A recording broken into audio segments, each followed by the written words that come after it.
우리 지난 시간에 최상용 장로님 통해서 우리의 이 인체가 얼마나 신비스러운 하나님의 피조물인지 창조물인지 우리 확인했습니다. 우리 허파에 있는 꽈리를 다 펼치면 정구장만 해진다고 하지 않았습니까? 그 자체도 신비스럽지만 이런 생각을 한번 해보십시다. 우리 허파에 있는 꽈리와 똑같은 크기의 모형을 만든다고 생각을 해보십시다. 그래서 그 꽈리를 테니스장만큼 다 펼쳐놓습니다. 우리 속에 들어있는 꽈리 숫자하고 정확하게 일치하도록. 그 많은 꽈리를 누가 이 작은 허파에 차곡차곡 쌓아 넣을 수 있죠? 인간은 불가능합니다. 인간의 혈관을 다 이으면 지구를 2바퀴 반 돈다고 그랬습니다. 실핏줄까지 다 합쳐서 인간의 혈관을 쫙 연결했다고 하십시다. 그 지구 2바퀴 반 돌았습니다. 세상에 어느 인간이 그 혈관을 정확하게 몸속에 배관할 수 있죠? 불가능하지 않습니까? 우리가 잠을 자는데 의식하지 않지만 침은 식도로 내려가고 숨은 기도로 내려간다 그랬습니다. 우리가 자다가 깨어서 교통정리 안 하거든요. 그게 어떻게 가능한가? 하나님께서 그렇게 만들어 주셨기 때문이죠. 들여다보면 들여다볼수록 우리 육체 자체가 신비한 기적 덩어리라는 것을 알게 됩니다. 그런데 더 신비스러운 사실이 있어요. 이 기적 덩어리인 몸을 들여다보면서 이 신비스러운 육체를 눈으로 확인하면서도 이 육체가 아무것도 없는 데서 단세포가 생겼다가 원숭이를 거쳐서 인간이 되었다고 믿는 의사들과 과학자가 더 많다는 거예요. 저는 그게 정말 신비스럽습니다. 어떻게 이 신비스러운 몸을 들여다보고 원숭이가 사람이 되었다고 생각할 수 있는가?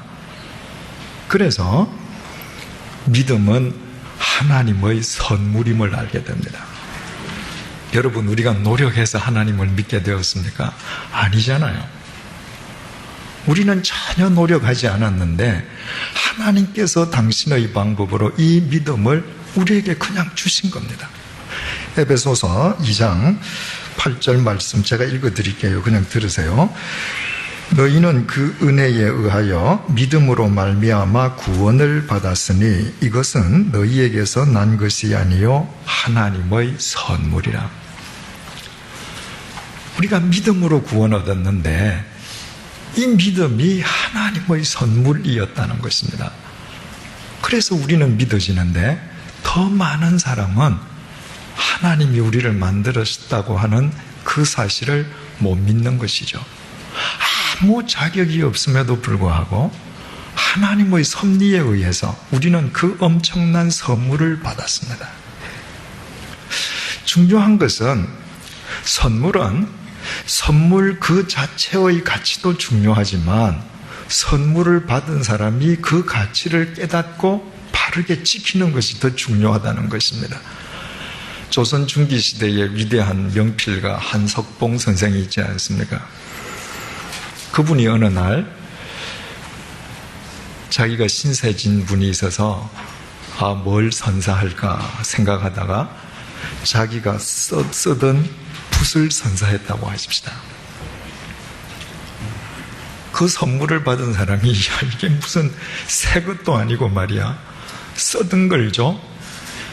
그러면 그건 지금 이 땅에 존재 안 하죠. 벌써 버려졌을 테니까.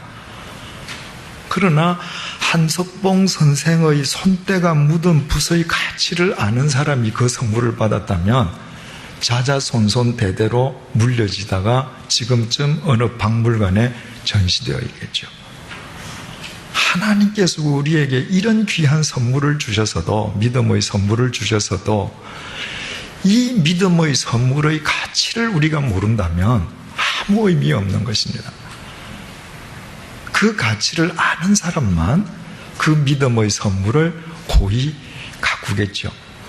그러면 믿음의 선물을 받은 사람답게 그 선물의 가치를 내가 지키고 보존한다는 건 무엇을 의미하는가? 하나님께서 선물로 주신 그 믿음 속에서 내가 하나님에 의해 지음받은 사람다운 삶을 사는 거죠. 하나님의 구원받은 하나님의 자녀다운 삶을 사는 것입니다. 그것이 그 선물을 주신 하나님에 대한 보답이단 말이에요. 그렇다면 우리가 사람다운 삶, 그 선물을 받은 자답게 사는 삶은 구체적으로 어떤 삶이겠는가? 7절 말씀 보시겠습니다. 여호와 하나님이 땅의 흙으로 사람을 지으시고 생기를 그 코에 불어넣으시니 사람이 생명이 된지라. 이 구절에 대해서는 우리가 벌써 생각해 봤죠. 하나님께서 흙으로 사람을 지으시고 당신의 생기를 불어넣어 주셨습니다. 그래서 우리가 생명이 되었습니다. 하나님의 생기를 지닌 영적인 존재가 되었습니다. 우리가 사람다운 삶을 산다. 한마디로 하나님의 생기를 지닌 생명다운 삶을 사는 것이죠. 그렇다면 또 하나님의 생기를 지닌 생명답게 산다는 것은 구체적으로 뭘 의미하겠는가? 하나님께서 그 생명을 무엇으로 지으셨느냐 말이에요. 흙으로 지으셨습니다. 하나님께서 인간을 지으실 때 이 세상 만물을 다 지으신 뒤에 인간을 짓지 않으셨습니까? 이 세상에 온갖 재료들이 다 있었단 말이죠. 강하기로 따지면 강철이 강하고 비싸기로 따지면 다이아몬드가 더 비싼데 하나님께서는 흙으로 사람을 지으셨습니다. 따라서 그 흙의 속성, 그 흙의 특성을 우리가 생각하면 우리가 생명답게 이 땅에서 산다는 게 무엇을 의미하는가 알 수 있다고 새신자반을 통해서 말씀을 드렸습니다. 제가 고등학교 때 이천에 있는 도자기 공장을 갔던 적이 있습니다. 지금은 뭐 고속도로 좋으니까 이천 금방 가지 않습니까? 그때는요, 서울에서 새벽에 출발하면 이천에 오후에 도착했습니다. 저녁 먹기 전쯤 도착했습니다. 아주 정말 먼 동네였습니다. 그 짐을 풀고 그날 밤에 잠을 자고, 그 당시에 이천이 어떤 시대냐 하면 화장실에 문이 없더군요. 그래서 할아버지가 화장실에 앉으셔서 며느리 밭 가는데 간섭하고 그러시더라. 참 우리나라 많이 좋아졌죠, 그죠? 그 다음날 아침에 일어나서 그 도자기 그 움막에 들어가서 이제 도자기를 그 선생님의 지시대로 따라서 만들기 위해서 고령토에 손을 넣었습니다. 여러분들 고령토를 한번 손으로 만져보신 분들은 아마 똑같은 감격을 느끼셨을 거예요. 그때 제가 고등학생 때니까 얼마나 순수한 크리스찬 청소년이겠습니까? 그 흙을 만졌는데 눈물이 핑 돌아요. 아, 이래서 하나님께서 흙으로 만드셨구나. 그 하나님의 사랑, 하나님의 체온, 하나님의 온기가 그냥 제게 전율적으로 전해지는 것 같아요. 하나님께서 흙으로 우리를 지으셨어요. 흙의 특성을 가만히 한번 생각을 해보십시다. 흙의 첫 번째 특성은 생명이라고 그랬습니다. 여러분, 모든 생명이 땅에서 나오지 않습니까? 땅의 열매를 먹고 우리가 다 사는 것입니다. 육식동물이 잡아먹는 짐승은 초식동물이에요. 아주 육식동물이 잡아먹는 초식동물이 있기 때문에 육식동물이 살잖아요. 그죠? 그러니까 땅이 열매를 소출해 주지 않으면 초식동물, 육식동물 다 있을 수 없죠. 하늘의 새 마찬가지입니다. 바다 속에 있는 물고기, 바다 밑에 흙이 물을 안 받쳐주면 어떻게 삽니까? 흙이 없으면 이 세상은 생명이 존재할 수 없습니다. 흙이 없는 사막이 죽음의 장소인 것과 똑같죠. 하나님께서 그 생명인 흙으로 우리를 지으셨다고 하는 것은 우리가 이 세상을 살아가는 동안에 생명의 사람으로 사는 것, 그것이 곧 생명의 삶이라고 하는 사실을 깨닫게 됩니다. 가끔 여러분들이 저한테 이런 질문을 하시는 경우가 있습니다. 목회를 하면서 가장 보람된 일을 한 가지만 얘기해 보십시오. 정말 한 가지밖에 없어요. 제가 만난 교우님의 인생이 새로워지는 겁니다. 망가질 뻔한 그 인생이 회복되고 깨어질 뻔한 가정이 화목을 되찾게 되고, 그보다 더 보람 있는 일이 어디에 있겠습니까? 여러분, 이 세상을 살아가면서 여러분으로 인해서 몇 사람의 인생이 새로워졌습니까? 두 번째로 흙은 사랑이라고 그랬습니다. 우리가 뭘 버리든지 흙이 다 받아준단 말이죠. 그걸 품어서, 그걸 썩여서 다시 정화시켜줘요. 이 지구가 창조된 이래 흙이 사랑의 품을 갖지 않았다면, 쓰레기를 품어주지 않았다면 우리는 지금 어디에서 살고 있겠습니까? 그냥 이 지구 자체가 거대한 옛날 난지도겠죠. 그죠? 우리가 생명의 삶을 살아간다고 하는 것은 사랑의 사람이 되는 것입니다. 품어야 될 사람들을 품는 거예요. 여러분, 주위에서 가만히 보십시오. 사랑하는 사람이 사랑할 일이 자꾸 생겨요. 자식이 많아도요, 시부모를 모신 자식이 친정부모 또 모시고요, 친척 어려우면 또 보살피고요, 동창생들 중에서 어려운 사람이 있으면 또 그 사람 찾아가요. 모두가 다 사랑하는 게 절대 아닙니다. 사랑하는 사람에게만 사랑이 필요한 사람들이 자꾸 모여가요. 그 사랑하는 사람은 덜 피곤합니다. 이유가 왜 그럴까요? 그만큼 사랑하는 사람이 드물다는 얘기입니다. 그래서 사랑을 베푸는 사람에게 사랑의 의무가 자꾸 몰려가는 겁니다. 재밌는 사실은요, 저 사람이 사랑의 의무를 참 잘하는 사람이에요. 또 누가 가서 또 부탁을 해요. 그거는 그분이 도저히 할 수 없어서 거절하지요. 뭐라고 욕합니까? 어찌 그래 사랑이 없느냐고. 사랑하는 사람이 사랑 없다고 욕 듣습니다. 왜냐하면 사랑하는 사람을 사랑이 없다고 욕하는 사람은 사랑을 안 해본 사람이기 때문에 그렇습니다. 사랑을 안 해본 사람이 사랑이 없다고 욕을 합니다. 사랑해본 사람은 그런 이야기 안 하죠. 여러분, 우리가 이 세상에 살아가면서 내가 품어야 될 사람을 내가 품지 아니해서 누군가에게 그 짐을 전가하고 있다. 우리가 과연 생명일 수 있겠는가? 깊이 되돌아봐야죠. 사랑한다고 해서 악까지 품는 건 아니죠. 그죠? 흙이 모든 것을 다 품어주지만 플라스틱을 갖다 넣어보세요. 흙은 품지 않습니다. 흙 속에서 플라스틱은 못 썩어요. 그죠? 악은 배척의 대상이죠. 악은 배척하지만 내가 품어야 될 사람은 품는 것. 그때 우리는 믿음의 선물을 받은 사람다운 생명이 되는 거죠.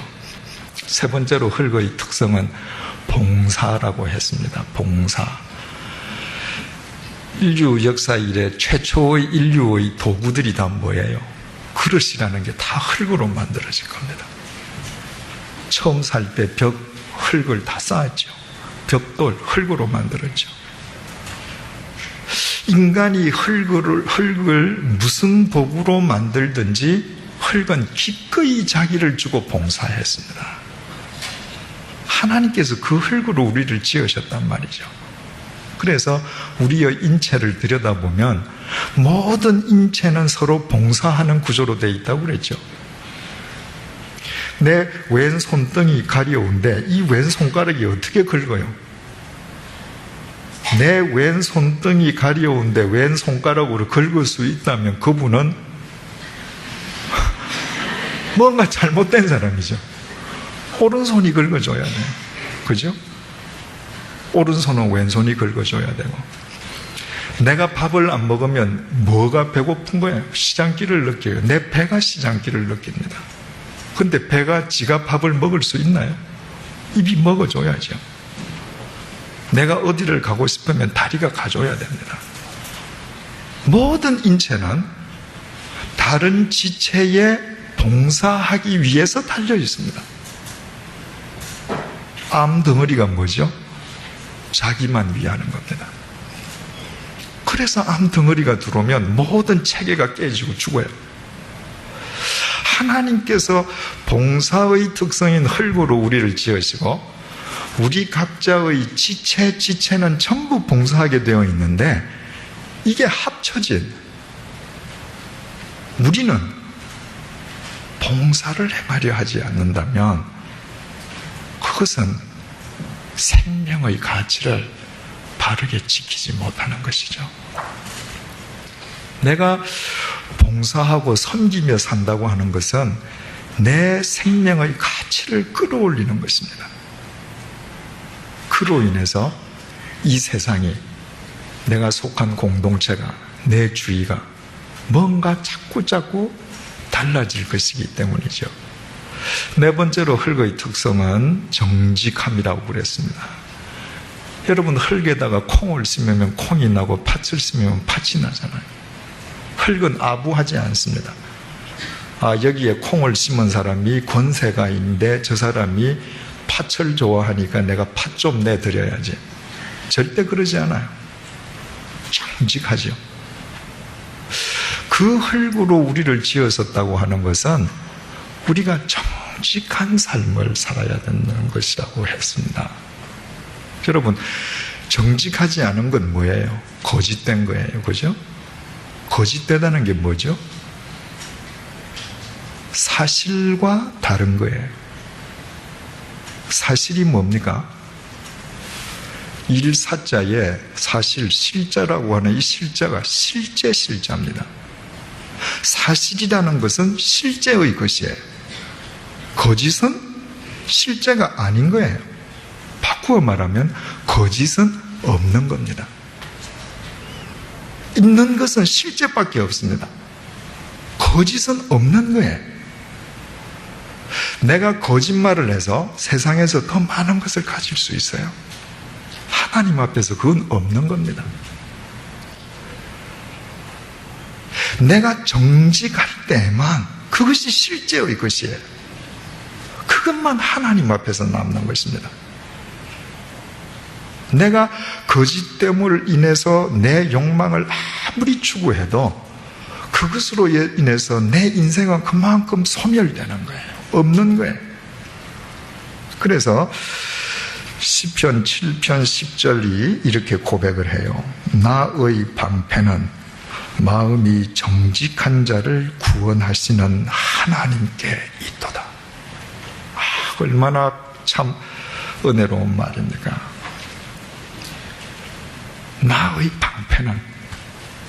방패는 마음이 정직한 자를 구원하시는 하나님께 있다.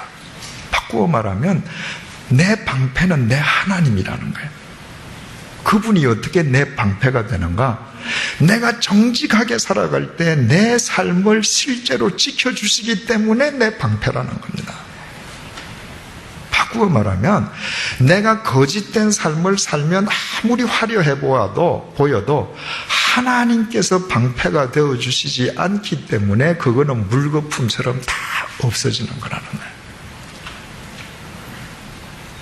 요즘 참 우리 사회에서 너무 거짓이 난무하지 않습니까? 다 나중에 살고 나면 후회하게 됩니다. 내가 정직한 삶을 살아갈 때만 그것이 하나님 앞에 남는 삶이고 하나님께서 방패되어 주시는 것이죠. 정직은 절대로 남을 위해서 사는 것이 아닙니다. 나를 위해서 사는 거예요. 그것이 결과적으로 타인에게도 유익하게 되는 것이죠. 마지막으로 헐거의 특성은 겸손한 것이라고 했습니다. 저 남산이 한 200몇십 미터 되죠 아마? 이 시내에서 보면 굉장히 높은 산 아닙니까? 그죠? 그런데도 내가 남산에 올라가면 남산의 흙이 어디에 있습니까? 내 발 밑에 있어요. 중국 태산이 높대요. 근데 실제로 가보면 뭐 1000m 정도라 그러죠. 근데 하도 평지에 있으니까 높아서 태산이 높다 하대 뭐 이렇게 됐는데, 그게 아무리 높아 보여도 그 산 정상에 내가 가서 서면 흙은 내 발 밑에 있어요. 흙은 자기 자리를 압니다. 흙은 어떤 경우에도 인간의 머리 위에 올라가지 않습니다. 흙은 거지가 와서 서도 기꺼이 거지 발 밑에 존재합니다. 그 흙으로 하나님께서 우리를 지으셨어요. 내가 이 세상에서 아무리 높아져도, 내가 이 세상에서 아무리 큰 성공을 거두었어도 나의 위치는 언제나 하나님 밑이에요. 어떤 경우에도 내가 하나님 위에 올라갈 수 없습니다. 영어로 겸손을 humility라고 부릅니다. 그런데 그게 라틴어 휴무스에서 나왔는데, 휴무스, 라틴어로 휴무스가 흙이라는 말이에요. 흙으로 지어졌음을 알 때만이 하나님께서 아무리 우리를 존귀하게 해주셔도 우리는 늘 하나님의 존전 아래에 거하는 겸손한 인간성을 상실하지 않을 수 있는 것입니다. 어떻게 이런 삶이 가능한가? 생명의 삶, 사랑의 삶, 봉사의 삶, 정직한 삶, 초지일관하게 겸손한 삶이 어떻게 가능한가? 하나님의 생기를 내가 품고 살아갈 때, 그분에게 내 생기의 파이프를 연결시켜 두었을 때 이런 삶이 가능해진다는 거예요.